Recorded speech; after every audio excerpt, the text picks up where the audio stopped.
Kembali di Sindo Sore pemirsa, sejumlah warganet mempertanyakan keamanan sistem informasi rekapitulasi atau Sirekap milik KPU yang kerap mengalami gangguan. Warganet meragukan transparansi dan keakuratan Sirekap dibandingkan sistem informasi penghitungan suara yang digunakan pada pemilu 2019 lalu.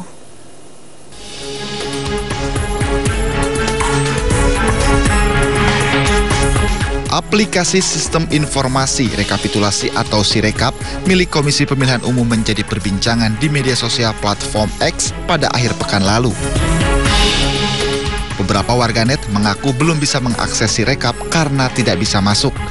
Warganet menduga aplikasi Sirekap rawan terjadi kecurangan. Selain itu, aplikasi Sirekap juga memiliki bug atau istilah untuk menggambarkan kecacatan di program komputer. Keandalan dan keamanan sistem KPU pun dipertanyakan. Warganet memberikan 78% respon negatif dan 22% sentimen positif terhadap sistem rekapitulasi milik KPU ini. Hal itu diungkap analis media sosial Drone Emprit dari 3.105 percakapan publik di media sosial X pada 9 Februari 2024. Sejumlah cuitan menunjukkan kekhawatiran terkait transparansi dan keakuratan Sirekap dibanding Situng. Diketahui, Sirekap merupakan sistem perhitungan baru yang digunakan KPU. Sistem ini menggantikan sistem informasi penghitungan suara atau Situng yang digunakan pada 2019 lalu.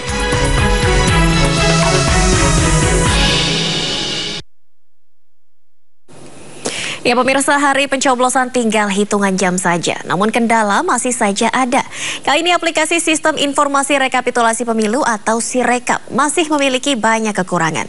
Di era serba digital ini serta sistem keamanan cyber di Indonesia yang masih tergolong rawan, hal ini tentunya beresiko bagi jalannya pemilu yang bersih.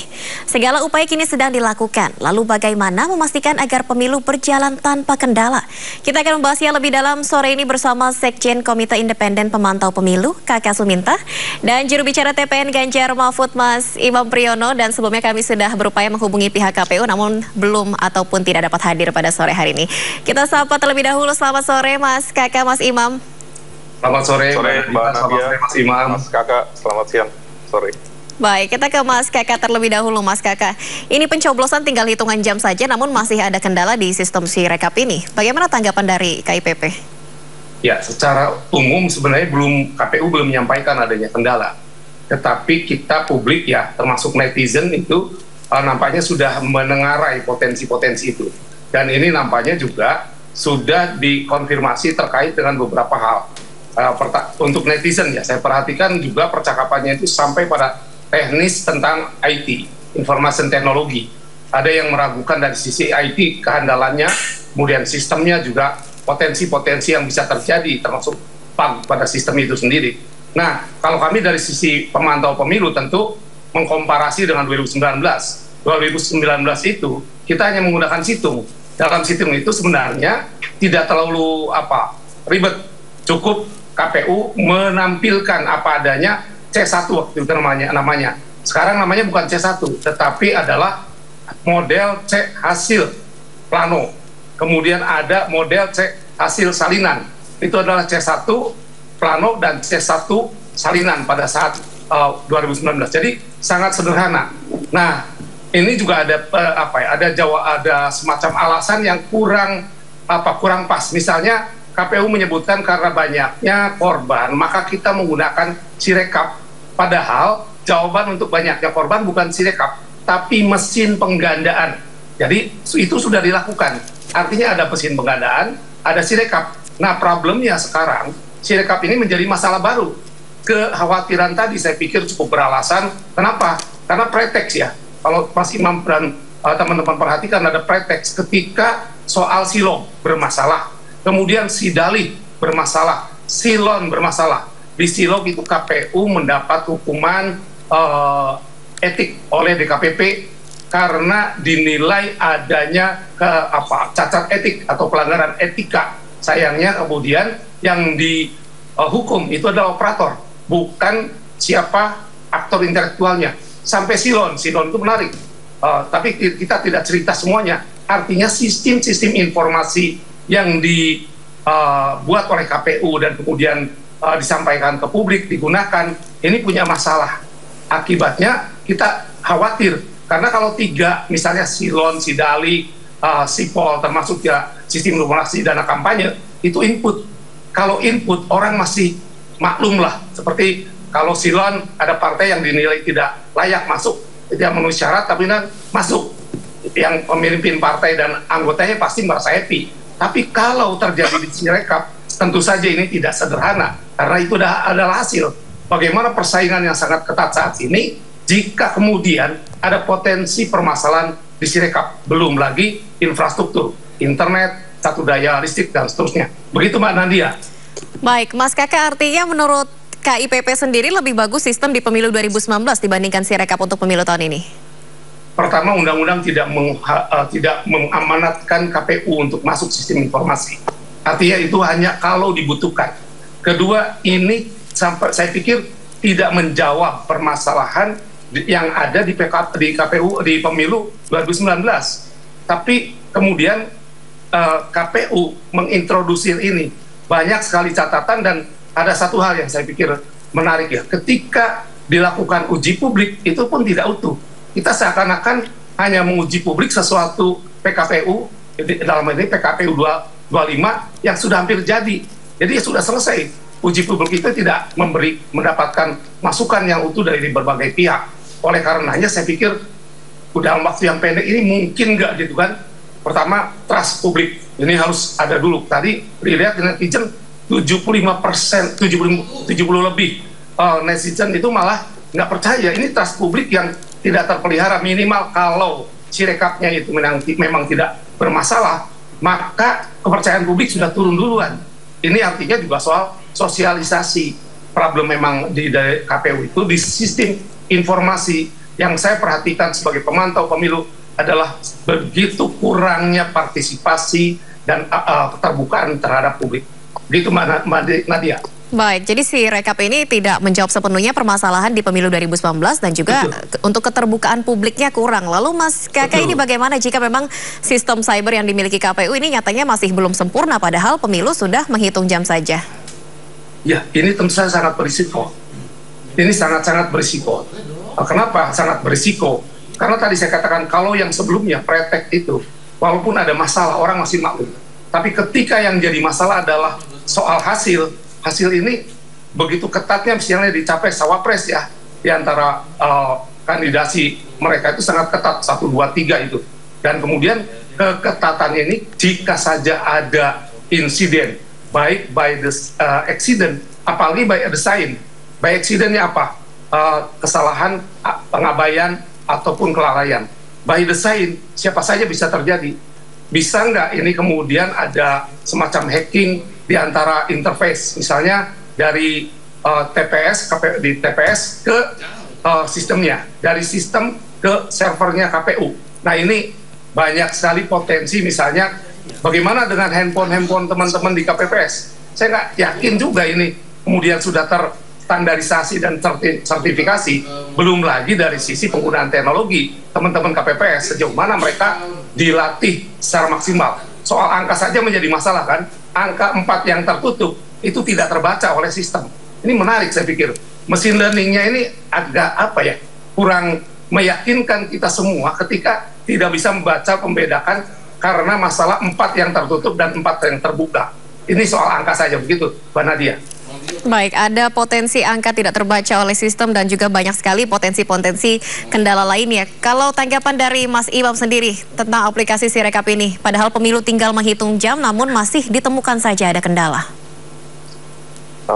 Pertama kami apresiasi Kang Kakak sudah memberikan hal-hal detail yang perlu diketahui publik, dan saya sedikit menambahkan Mbak Nadia bahwa TPN memang sudah melaporkan hal ini ke Bawaslu karena kami sudah mencoba sistem ini, sudah melakukan simulasi dan terlihat tidak stabil dan ada dugaan bisa merugikan paslon, dan terutama yang kami khawatir tentu merugikan kubu kami begitu ya, tetapi secara umum yang kami khawatirkan bisa merugikan salah satu paslon.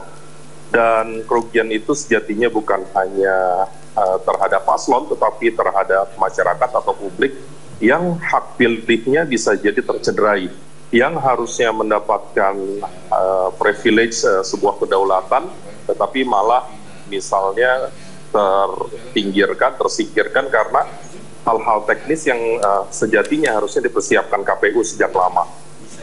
Saya mendengar berulang-ulang Mbak Nadia sampaikan ini hitungan jam menuju pemilihan umum.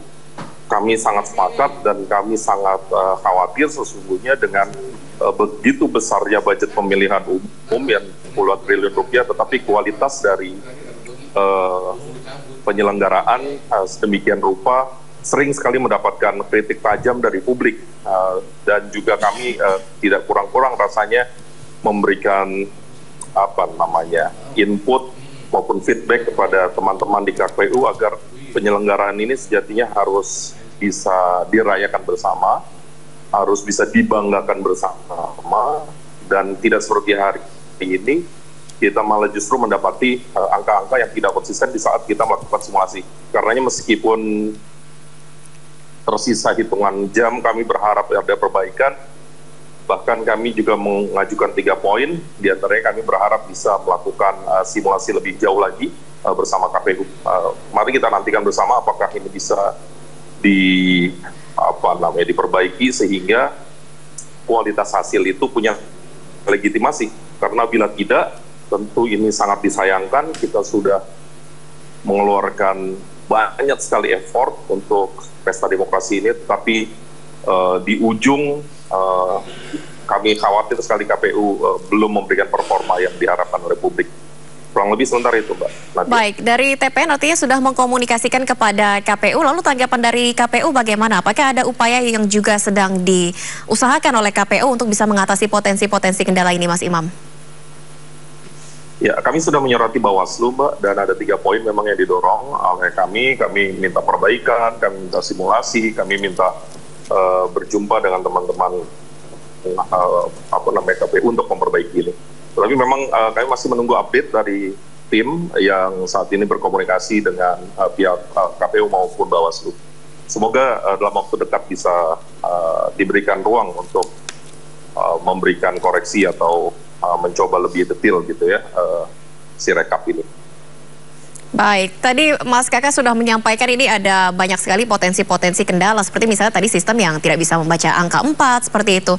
Nah, dari TPN sendiri, Mas Imam, mungkin bagaimana nantinya pada esok hari bisa mengawal untuk mengatasi kendala dan juga potensi kecurangan yang bisa merugikan paslon Anda tadi seperti yang Anda sampaikan? Yang pertama, kami sudah sejak lama membangun mekanisme dari struktur tim pemenangan nasional Ganjar Mahfud, dari struktur partai, dari struktur relawan, dan insya Allah kami siap untuk mengawal ini semua. Dan yang membedakan hari ini dibandingkan periode-periode lalu adalah hari ini semuanya serba terbuka, serba digital.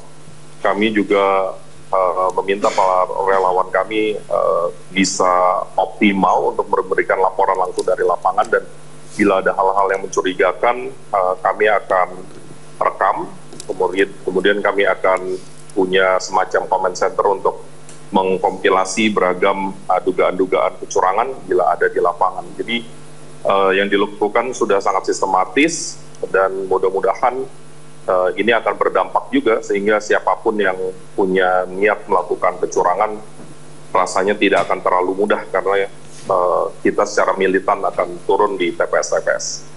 Baik, TPN siap mengawal potensi-potensi kecurangan pada pemilu 14 Februari esok. Mungkin terakhir ke Mas Kakak. Mas Kakak, ini apa yang harus dilakukan KPU? Mungkin memang jeda waktunya cukup singkat, hanya hitungan jam. Namun apa langkah-langkah yang masih bisa dilakukan KPU untuk memastikan keamanan sistem cyber mereka dan juga untuk bisa menambahkan kepercayaan dari publik untuk pemilu yang tetap demokratis? Ya, pertama KPU harus membuka dirinya kepada semua pihak. Karena KPU tidak bekerja sendiri. Ada kandidat pasangan calon di presiden, ada partai politik. KPU harus memberikan ruang yang sama, keterbukaan yang sama kepada semua pihak. Itu paling penting. Sehingga misalnya sistemnya bagaimana bekerja, Mas Imam harus tahu. Ketika Mas Imam tidak tahu, ini problematik, dan itu harus dibuka salurannya. Tidak hanya pada satu pihak atau dua pihak atau pihak-pihak tertentu. Semua pihak diberikan ruang yang sama. Dan kemudian keterbukaan ini dibarengi dengan kesungguhan teman-teman dari pusat sampai ke bawah. Saat ini pastikan bahwa tidak ada blank spot, pastikan bahwa tidak ada cakup daya yang tidak bisa bekerja terkait dengan aliran listrik, pastikan bahwa semua KPPS memahami cara kerjanya dan berikan informasi seutuhnya kepada pemilik. Nah, itu salah satu. Sayangnya ini yang agak kurang terjadi di KPU terkait dengan keterbukaan pada semua pihak, menjaga hubungan yang sama dengan semua pihak, setara dan seimbang. Tidak boleh ada yang istimewa. Saya melihat ini agak kurang.